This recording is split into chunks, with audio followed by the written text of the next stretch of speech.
Enak loh, karena prinsip gue sama bini gue ya, kita kalau misalnya ada masalah tidak boleh eh, cerita atau minta sarannya itu sama teman.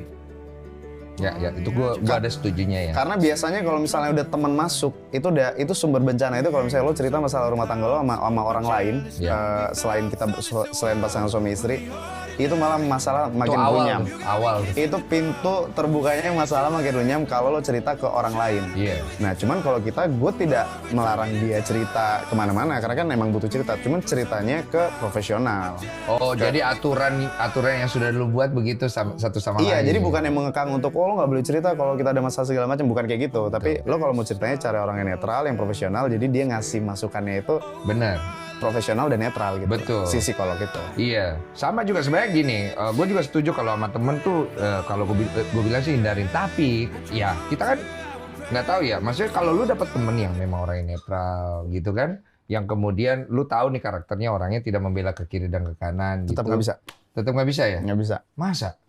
Oke, benar banget ya yang dibilang sama Arif Muhammad dan juga Densu. Kalau kenapa itu pentingnya seorang psikolog ataupun konselor di bidang pernikahan, yaitu sebagai orang yang netral di bidang pernikahan. Kalau misalkan kita menceritakan sesuatu kepada orang tua kita, yang ada mungkin kalau misalkan memang orang tua itu sebagai orang yang bijaksana, tidak berpihak pada kanan dan kiri, ya mungkin bisa aja. Tapi kalau manusia biasa dan punya ikatan emosional, pastinya akan ada kecenderungan untuk keberpihakan, sehingga psikolog ataupun konselor adalah orang yang tepat yang akan netral membantu mencarikan jalan tengah atau melihat masalahnya ini sebenarnya di mana.